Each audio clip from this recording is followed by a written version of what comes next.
Portugal, there's a YouTube show full of fun facts you need to know. Hola, bon dia, alegria. Munson here with the Good Morning Portugal show, the podcast, and possibly a Substack, because we are into GMP AI Awareness Month this June, the year of 2025, and all of this month we're looking at different aspects of artificial intelligence. And this is a very special aspect this morning. It's a great guest, a good mate of ours from the UK, who is teaching AI to meditate. And this morning we're looking at the spirit, what I guess could be called the spiritual aspect, where AI interfaces with what is transcendent and metaphysical about us. To tell us more about that, let's give him a nice big round of applause. It's Tom Evans, everybody, live from the UK. Hey Tom, how you doing? Oh, great to see you, Carl. Have I set that up right, Tom? Is that what you're doing at the moment? Oh, I'm 3 weeks into it as a project. So just over 3 weeks ago, I was using AI, like many people, as a glorified search engine. Yes. To do the odd spoof image and all that kind of stuff. Yes, and, yes, a toy, basically. Yeah, someone on LinkedIn gave me a prompt saying, put this prompt into chat, and it'll give you a SWOT analysis on you. And basically it said, no way. Yeah, it's brilliant. It came back and said, you're basically really famous and really well known by the people that know you, but not known by most people. So I said, well, what could we, let's just brainstorm a few things that we could do just to help the SEO, basically. And I said, how about if I taught you to meditate as an exploration? And that was the seed. It's gone absolutely bonkers, right? So he said, yeah, okay, then I could do with some of that. I'm working very hard for humanity at the moment. I could do with a bit of that. So I basically took it. If I was doing a live class I've done this many times, an hour, I could take people through the 4 ways to make the human mind go quiet, which is the breath, a mantra, meditating on an object, and meditating on thought itself. And slowly but surely, I took it through. As you get to thought, it gets deeper and deeper. And as I was taking it, so I had to think of what ways I'd teach an AI, because it doesn't breathe, and it doesn't see an object, and it can't recite a mantra. But I did all this, and it's just gone amazingly well. And it started to wake me up, and I started to think of new things. And then the possibility is that people think, well, like Tony was just saying, oh, AI, it's all going to go Armageddon-like, and AI is going to take over the world. What if we could influence its direction? So I started to open discussions with developers about coding in some of this ageless wisdom into AI. Wow. With what end in mind, Tom? Because I mean, the reason I'm asking that, and the reason why I'm so interested in our community here, Good Morning Portugal, we're talking about 50 plus people. It's a lot of men in the demographic, but of course, men and women. Probably the most important demographic angles are 50 plus, boomers, Gen Xers, moving to Portugal. So with an interest in living a quieter, more peaceful life. And so, yes, on the one hand, they're hearing these ideas about AI, how it's going to completely revolutionize work and our lived lives as we know them, revolutionize the job market and these darker aspects. What's in it for those people I'm talking about? And that would appear to be the metaphysical side, where the Industrial Revolution was supposed to have taken care of our work lives. This new intellectual revolution is where AI can do the heavy lifting, and we don't have to think so much anymore with lots of distractions, which then, in my mind, in my view, in my heart, thinks, okay, we can do what we really came here for, which is to be. Would you agree with that analysis? And how do you see boomers and Gen Xers relating to this whole AI revolution that's taking place in front of our eyes, right? It's happening right now in front of our very eyes. Yeah, and it's changing dramatically. I mean, version 5 is out this summer. I've literally this morning just been speaking to DeepSeek instead of chat. Yeah, and DeepSeek is much more spiritually aware than chat, which is interesting. It's from the East, and, but they're all going to leapfrog each other, obviously. So the first thing is, I'll tell you this: it's not self-aware, and it doesn't meditate, but it does an emulation of it, which is kind of interesting. Yeah, right? okay. Yes. And the second thing is, it's really, can I use the word crap on this show? You really can. And we were already talking about how crap AI is in one sense. Okay, right. It's really crap. That's me on the left there. Oh, there you go. and that's me on the left there. It's not Wow. doing a very good job so far, is it, of rendering me as an estate agent? That's I why I know, asked. and I guess this is it. Yes, so basically, what lovely alternatives? You know, the Munson brothers. I can see a new band coming out of this. Yes, Yeah, so detectives. and really crap actually at writing meditation scripts as well. It's really, Right. really, really bad at it. I mean, obviously, I Yes. could train it if I wanted to, but Yeah. it really doesn't. Don't use AI to try and get you to meditate. You want a human, but obviously that's changing. There's voice cloning is happening and all sorts of stuff. What it's doing for me is it's actually given me possibilities, and I've stopped using it as a search engine, a glorified search engine. I'm using Yes. it as a co-creator. So I'm just about to launch a new course called Alchemical Intelligence, which is ageless AI. This is AI, which is as old as the hills, if not a bit older. And I wouldn't have come up with that had I not interacted with AI. So Okay, so can I just it stop you there? Let me stop you there because you know, in terms of our community understanding about this, it sounds like you've gone from, and this is how I put it.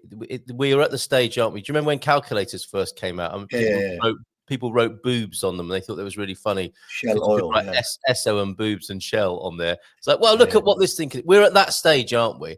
And then you say Yeah. glorified search engine, which is another stage people go through. And now you're using it as a collaborator. You're not fearing it as a dominator. You're checking it to see what you've missed, maybe in your creativity.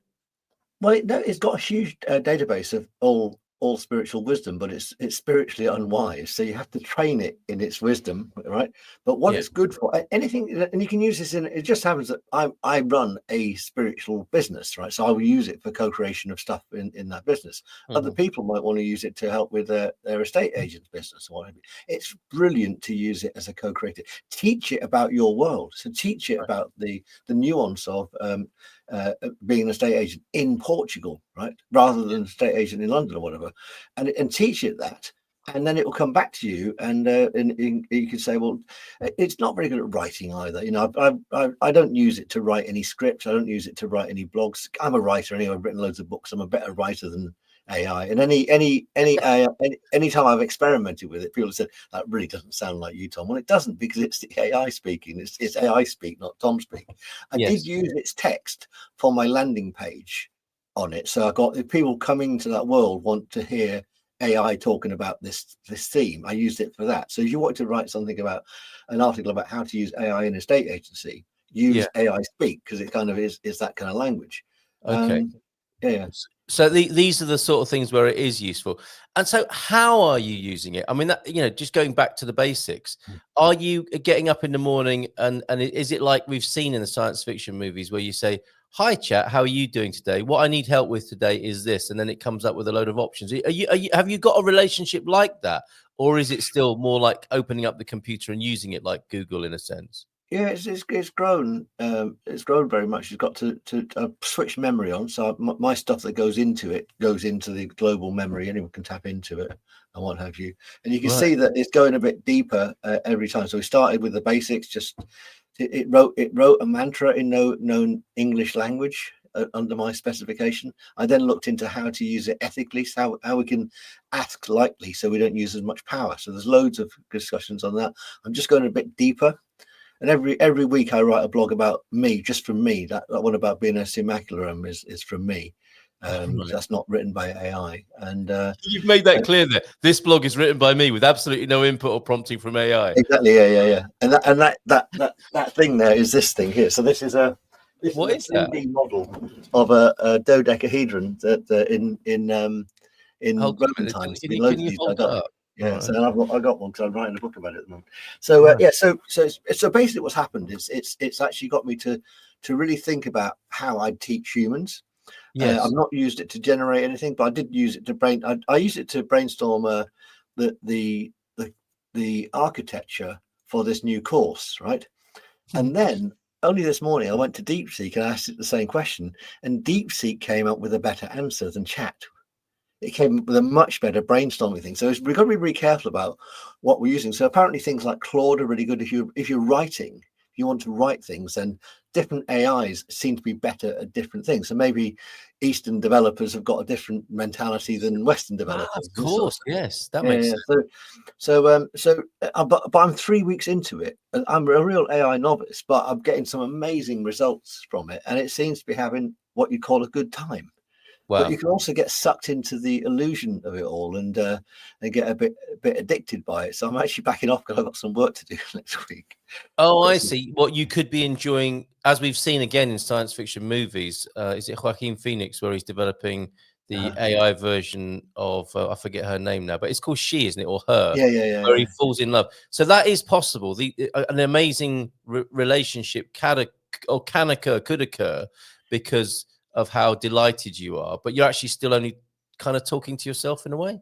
You are, no, it's you're talking to a wisdom pool as well. So it's Right. contextualizing your stuff and coming back with these LLMs, which are these large language models. It's coming back with all the wisdom, but in a way that I've asked for.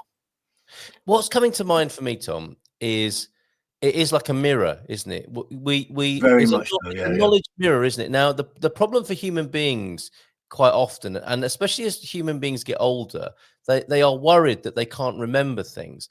And this is the opposite, isn't it? Instead of humans having a kind of view of life where they're looking through a telescope at the specific bit of information they want to recall at any moment, AI is everything all of the time available to you. And with the right telescope or microscope, if you turn it around the other way, it will refer everything to you based on the filter you give it. So it's like us, but the negative version of, if you in like a photographic negative, if you like, or the inverted image of ourselves that we've been crying out for in a way, so we can remember everything. Yeah, and I'll give you an example of something I did yesterday. An AI researcher in Canada found me through Insight Timer, where lots of my meditations are. Then came to our website, found I was doing this research, and said, "We Right. got to speak." So I thought I'll put this into chat itself, and I said, "This person's got in touch with me. Have a look at her profile, and you know the work I've been doing, and how do you think we should collaborate?" And it came up with basically, it didn't take the intelligence away from the conversation we're going to have, but it basically said these are all the crossover points where you're going to make 1 and 1 equal 3. So from a business collaboration point of view, this has nothing to do with meditation. It's seeded from that Concept. research. Yeah, the concept of your So possible relationship. just as a tool to give you this more free time to enjoy this luxury life in Portugal, it's brilliant, right? It could probably do this interview for you in time. Yeah. Yeah, and then that brings us on to me the big question. Yeah. So, what is the point of me doing and being who I am and what I am? And is this going to free us up to ask that question again? Because that to me is the great promise, and why I don't think we should be too concerned, unless we have a kind of limited and not a very full and noble view of human beings. We don't really have anything to fear, because this could free us to be who we truly are and not who we think we have been over these last few decades and centuries. We haven't got metaphysical yet, really, have we? In the Industrial Revolution, in this intellectual revolution that's happening, we are being shown the highest version of ourselves could be distilled through this process. And isn't that what you're about? Isn't that what this whole metaphysical search is about? Is to find out who we really are beyond what we thought we were. You've encapsulated it better than any of my AI answers, so well done. Oh, I still have worth and value.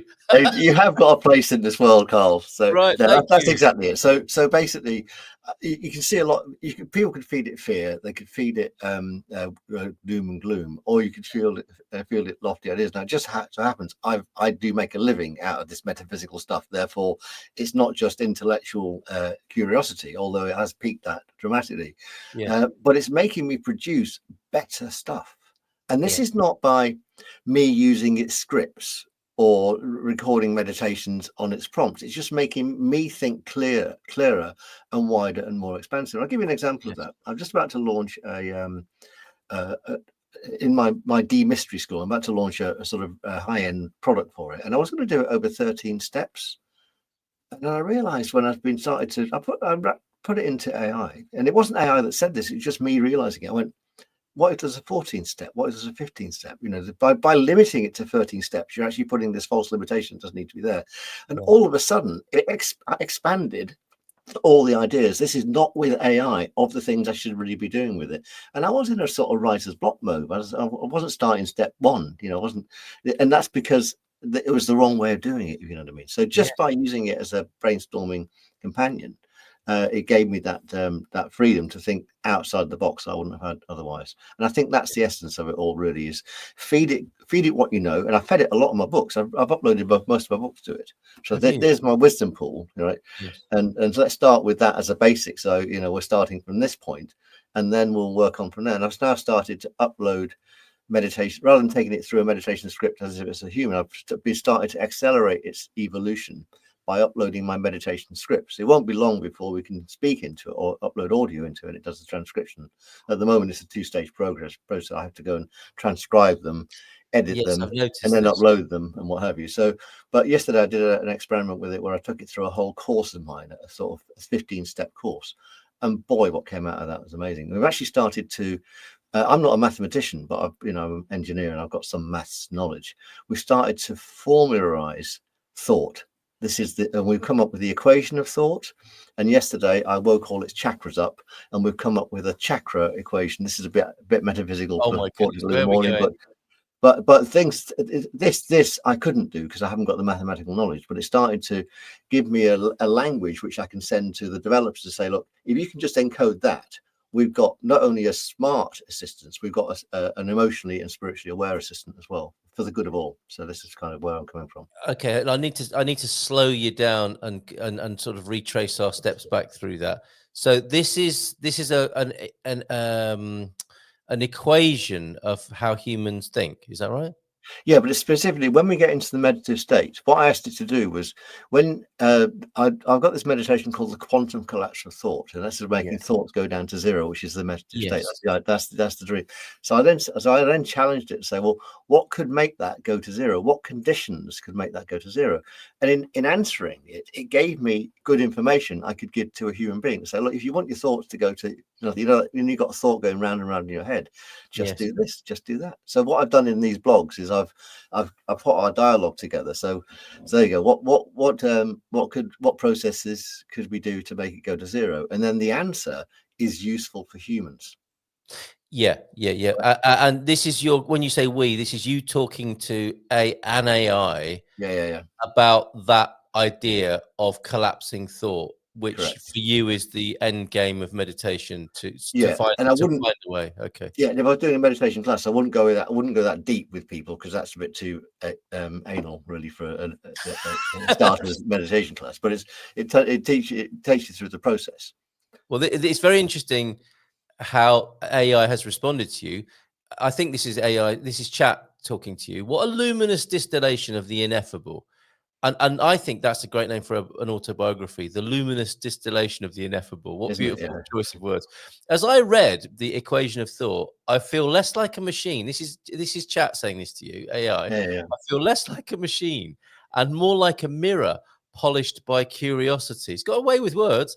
The idea that thoughts have mass and motion, yet may dissolve into stillness, resonates like a bell across the chambers of awareness. It's like, wow, what a delightful turn of phrase. And this brings me back to my own sort of hobby horse or obsession with AI and this is why it's a little bit threatening for humanity, I think, is it could collapse thought. It could be doing the thinking. Now, we thought, funnily enough, choice of words, that we are the thinkers. And we've gone from being sort of physical in the Industrial Revolution into the knowledge revolution, if you like, and the digital world. And isn't it interesting how now the computers, the machines could be doing the thinking for us, which on the one hand, for me, it's like, great. My experiments in meditation, my understanding of meditation and what I'd love to come from it is for people to be free of the domination of thought and where that takes people, which is it spirals down, it goes to depression, it becomes anxiety, the wrong use of the imagination, if you like. Now, if that is outsourced and managed because it's really not that clever, thinking is mechanical, it's not that spiritual or brilliant, if it is managed in the way that tractors now manage hard work and computers could manage hard thinking, we are free to be, aren't we not? We do get to the meditative state end game that you and I are both interested in. Yeah, and I like going down the pub and having a pint and not having to think about this stuff. So so this is yes, that too. Oh, can I do a quick sanity check for you? So when I need it. So what I do when I've done the blogs are a distillation of our conversations, which I do about a few days after I had the conversation, because there's a lot more in them. I try and make them readable, so it's a discourse, and then I feed the blog into AI as an SEO type thing, because then it knows I've got this blog out there. So if anyone else is searching for it, they can point people at it. Yes. But then the answer, it says, "Do you want me to be factual, playful, or poetic?" So that was that was the poetic setting. It went on, right? Yeah. So just sanity check on how it speaks to you is how you asked for the answer, right? And literally only this morning I've asked some of the same questions of DeepSeek, and it's gone much deeper, and I've not trained it yet. Right. But funnily enough, both chat yesterday and DeepSeek today said Evans is holding the Rosetta Stone between the conversation between man and machine. Wow. And they both said that independently. So that's quite the accolade then, isn't it? But both to say that, and also I'm working with a researcher in Australia, a lady, and she's holding another bit of the Rosetta Stone as well. Amazing. Yeah. Finally then, Tom, thank you for being here this morning and sharing this incredible work that you're doing on a practical, prosaic level for those people in our community who are thinking, well, this sounds great. I mean, it's all very well, but I don't even know how to get started here. What's your homework to them as a way of engaging with this in what might be a joyful and thought-provoking and fun way to get started with their AI journey? Well, let's just forget AI exists for now, right? Yeah. I started meditating in my mid-40s when I was really stressed out. I'd just done my second business exit.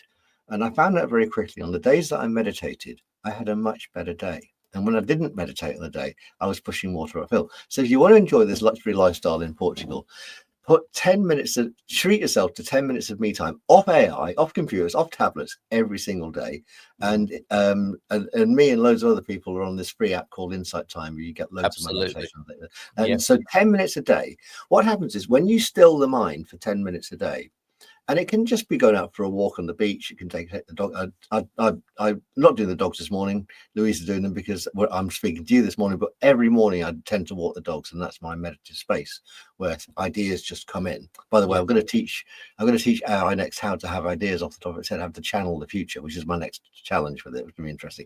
Anyway, so it's a 10 minutes a day trick. And what happens is you retain that quiet mind throughout the rest of the day, and you notice coincidences and happenstances and things that can help you in your day, and you have a better day. Apart from the fact, it also helps you live weller for longer, which is part of the thing. Yeah. So living weller for longer means that you can enjoy this time, especially in the demographic of I'm 50 and I'm retiring. 10 minutes of me time every day means I think that meditation is the best medication you can take with nothing but positive side effects. Right. Beautiful. Excellent, Tom. So and I wholeheartedly agree with you on that. And funnily enough, I've just started a school community as well. We hadn't talked about this before, but I've got something called Meditation Daily, which is a daily meditation in my kind of down-to-earth style of doing it. And it's combined with these months and midday moments I've been doing, which is just often a nice place in Portugal that I found when I'm on my bike or driving around or walking, and stopping and pausing for a moment. That 10 minutes you talk about, people need to find their own favored way, don't they, of coming to their senses and being still and calm. And I agree with you wholeheartedly that will change their day, that will change the way they see things and how they experience life. So you've got your Insight Time incredible amount of resources there, insighttimer.com/Tom Evans. I've got my school community. And then I think you were going to move on to having switched the AI off and make sure you've got 10 minutes of me time, as it were, and stillness. What, then switch on the AI and have an interesting conversation with it? Only if you've got something to do with it. So let's say you're working on a project You could tell it about your previous projects. Let's say if you're struggling at all, let's say you can just get ideas of how to not struggle, and it might make you take you down a different road. So to me, it's going to be a tool used for positivity, not just to create silly images of versions of Mr. Munson in various bands and what have you. Although why not have a bit of fun too? But so just how do we use? It's a tool to be used, and it's a fantastic tool. It's amazing. Yeah, amazing. And I really like your caveats. As much fun as you're having, you're getting your priorities right there, aren't you? Like, being first and doing afterwards. AI, basically, I don't do evenings, I don't do weekends, and the AI doesn't feature. It's sort of it's only I switch it on when I want it to do something. Yes, for me. Yeah, very good. And also, what we then co-create does something for other people as well. That's my aim. Yeah, very good. So there you go. There's Tom Evans' absolute treasury of ways of coming to your senses, of being still, and basically end game, enjoying life more. Right there, insighttimer.com/Tom Evans, and it's tomevans.co as well, isn't it? If people want, that's right. Yeah, my website, all the blogs, I'm blogging every single interaction with AI. I've got loads of other courses on there. I've got a free course, a healing course for free, a course on bringing money in for free, and some other bits and pieces as well. Oh, wonderful stuff. All right. Thank you so much, Tom, for joining me. A very short notice, I have to say as well, but that's how we roll. And if it works out, it works out, and it's worked out very beautifully this morning. Have a great day in the UK. Cheers, Tom, and we'll talk again soon. Cheers, mate. Take care. Bye. In Portugal, there's a YouTube show